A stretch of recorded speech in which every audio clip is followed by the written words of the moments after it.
আসসালামু আলাইকুম দর্শক, সবাই কেমন আছেন? আবারও চলে আসলাম আজকে প্রতিদিনকার মতো একটা নতুন ভিডিও ব্লগ নিয়ে আপনাদের সামনে। তো দর্শক, ব্যাপারী পরিবারের এখন আসলে এমন একটা সময়, ব্যাপারী পরিবারকে দেখলে আসলে শিখতে হয় যে বেদনাকে কিভাবে তারা আনন্দে রূপান্তর করে। মানুষ শোককে শক্তিতে রূপান্তর করে, আর ব্যাপারী পরিবার আনন্দে রূপান্তর করে। এখন আপনারা হয়তো বা বলবেন কিসের আনন্দ, কি এর আনন্দ, তবে সেই আনন্দের আগে আমি বলতে চাই, এই যে রাজের মাথার কি আসলে স্ক্রু খোলা না কি আমি জানি না। সে কি নিজেকে সেকেন্ড কিবরিয়া আর শারমিনকে সাবিনা ভাবছে? সাবিনা যখন কনফেস করেছিল যে আরিফের সাথে তার পরকীয়া ছিল, ঠিক যেভাবে খাটের উপর সাবিনার চেহারাটা দিয়ে ভিডিও করেছিল কিবরিয়া, ঠিক একই পজিশনে শারমিনের চেহারাতে বিষণ্ণতার একটা ভাব নিয়ে ভিডিও করছে রাজ।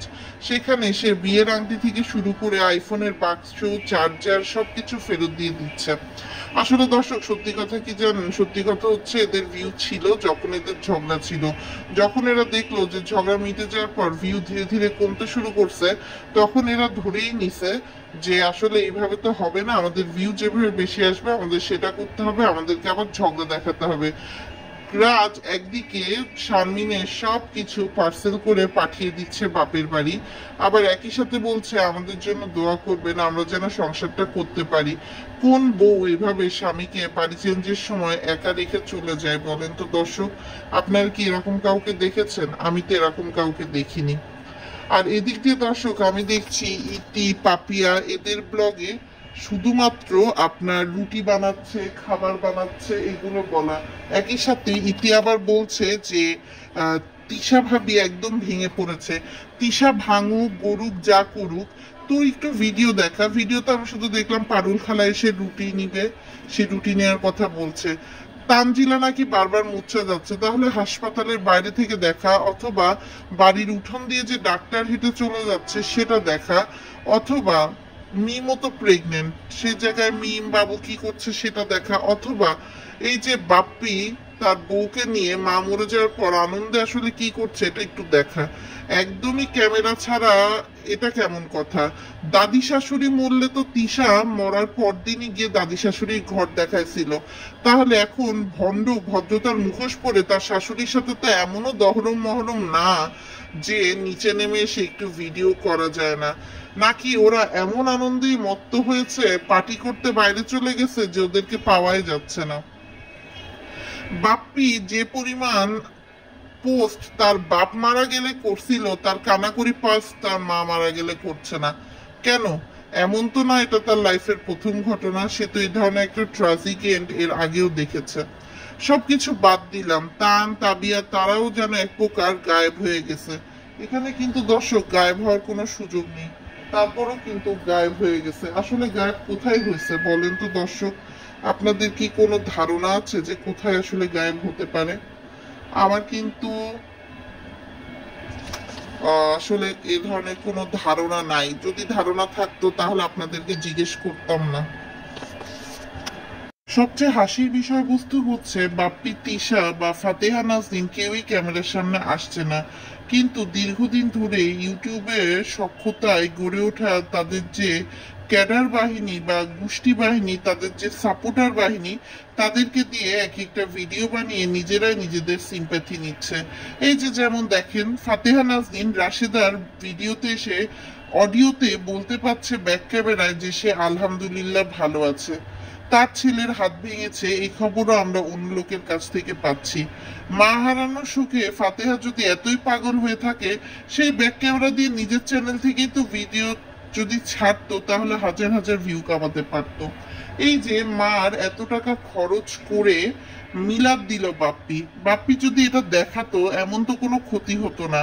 সে যদি তার মাকে এতটাই ভালোবাসে, সে তাহলে কেন তার মাকে নিয়ে ভিডিও দিচ্ছে না? মায়ের কথা মনে করে হলেও তো মাকে নিয়ে ভিডিও করার কথা। নাকি মা কি সম্পত্তি রেখে গেছে, সেই সম্পত্তিগুলো কিভাবে জব্দ করা যায়, কিভাবে ওয়ারিশনামা মৃত্যুর পরে বানিয়ে আগে আগে সম্পত্তি হাতানো যায় সেই সব কাজে বাপ্পি ব্যস্ত, আল্লাহ জানে। এদিকে খুকি কিন্তু বলে দিয়েছে যে ঈদের পরে খুকির একটা প্রোগ্রাম আছে, সেই প্রোগ্রাম অনুসারে তারা কাজ করবে। বাপ্পির কিন্তু এখন আর দর্শক কোনো পিছুটান নাই, পারলে সে এখন পদ্মার চরে একটা বাড়ি বানায় যদি থাকতে পারে তাহলে তিশাও খুশি, সেও খুশি। কেননা তানজিলার বাচ্চা হয়ে যাওয়ার পরে তানজিলার বাচ্চা নানিগিরি করার জন্য হলেও তিশা কিন্তু পাবনায় থাকবে না, পালাতে যাবে। এবার আর বাপ্পির কোনো পিছুটান নাই যে ঈদে গিয়ে কার সাথে কি করবে। আর এই যে মানে মিম আর বাপ্পির যে একটা ফুষ্টি নষ্টির সম্পর্ক ছিল, যেটা হয়তো বা ভদ্রতা সমাজের খাতিরে এতদিন তারা সবার সামনে আনতে পারেনি, এখন কিন্তু তারা ঠিকই এই জিনিসটাকে জিইয়ে রেখেছে। আর তাবিয়া তাবিয়া তার দাদির জন্য যদি একটু শোকাহত হতো তাহলে তাবিয়া তার হলেও কিন্তু কারো না কারোর ভিডিও ক্যামেরায় আসতো। কেননা দেখেন বাপ্পিদের আশেপাশে সবারই এক একটা টিভি ক্যামেরা আছে। টিভি ক্যামেরা বলতে ওই যে টিভি ক্যামেরা সাংবাদিকদের মতো এখন কিন্তু ব্লগের ক্যামেরা তাদের আসেই আছে, সুতরাং এটা কিন্তু তাদের জন্য কোনো ব্যাপার না।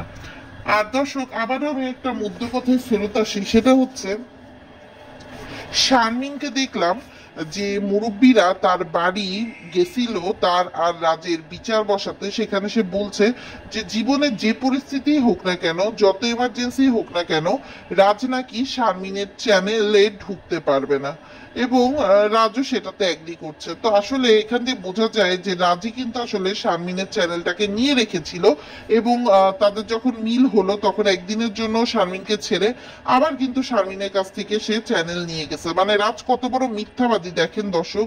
আবার আইফোন শারমিন নিয়ে গেছে বলে নিজেই আবার আইফোনে ভিডিও করে, সেটা কিন্তু। আর শারমিন দেখেন যেদিন তার বোনের বাড়ি গেল ওই দিন তাও শারমিনের চেহারার দিকে তাকানো যাচ্ছিল, কিন্তু আজকে দর্শক আজকে যে ভিডিওটা রাজ দিয়েছে সেখানে কিন্তু আসলে শারমিনের চেহারার দিকে দর্শক তাকানো যাচ্ছে না। বোঝা যাচ্ছে একটা মানুষকে কতটা ইমেন্সিভলি মেন্টাল প্রেশার করলে, মেন্টালি টর্চার করলে দর্শক তার চেহারা এমন হয়ে যায়। আর এদিকে রাজ খুব সুন্দর করে ভিডিও করে রাখছে। শারমিনের মোবাইল কিন্তু শারমিনের থেকে আসলে দর্শক কেড়ে নিয়েছে। রাজ ক্লিয়ারলি শারমিনকে বলে দিয়েছে যে আমার সংসারে থেকে তুমি তোমার চ্যানেলে কোনো ভিডিও ছাড়তে পারবা না, যে ভিডিওর মাধ্যমে তোমার মা ভাই যে টাকাটা আসবে সেটা ভোগ করবে। যদি আমাকে টাকা দিতে পারো তাহলে তুমি সেই চ্যানেলের ভিডিওতে আমার বাড়ি থেকে ভিডিও করে দিতে পারবা এবং আমার পেছনে টাকাগুলো খরচ করতে হবে। কতটা জানোয়ারের বাচ্চা হলে দর্শক এই কাজটা করে একবার চিন্তা করেন। আর এদিকে সাকিবের কথা দর্শক কি বলবো, সাকিব তো পারতো ভিডিওটা কন্টিনিউ করার, বুঝলাম তানজিলার মন নাই, মানসিকতা নাই। আসলে দেখবেন হঠাৎ করে কোন দিন আবার ক্যামেরার সামনে এসে তারা বলতেছে যে তানজিলার মেয়ে হইছে, মেয়ের মাধ্যমে নাজবা বেগমকে খুঁজে পাইছে, আরো কত কি পুনর্জন্ম, এই জন্ম ওই জন্মের কাহিনী নিয়ে যে তারা হাজির হবে দর্শক। মানে আমাদের সেন্টিমেন্ট নিয়ে খেলা হচ্ছে ব্যাপারী পরিবারের একটা ধর্ম। এই যেমন দেখেন সাবিনুরের কিন্তু বাচ্চা হয়ে গেছে, এই বাড়ি সেই বাড়ি শ্বশুর বাড়ি অনেক ঘুরছে, কিন্তু সে কিন্তু একটা বারও পদ্মার চরে যায় নাই। কেন বলেন তো, ওই যে পদ্মার চরে যে তার একটা সম্পর্ক জড়িয়ে আছে ফাতেহা নাজনীন, কিবরিয়ার শাশুড়ি, কিবরিয়ার সাথে তার একটা পাস্ট, মানে সব মিলে একটা জগা খিচুড়ি অবস্থা।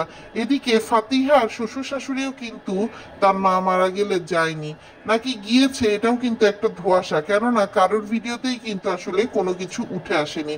আর বাপ্পির বড় খালাই বা কোথায়?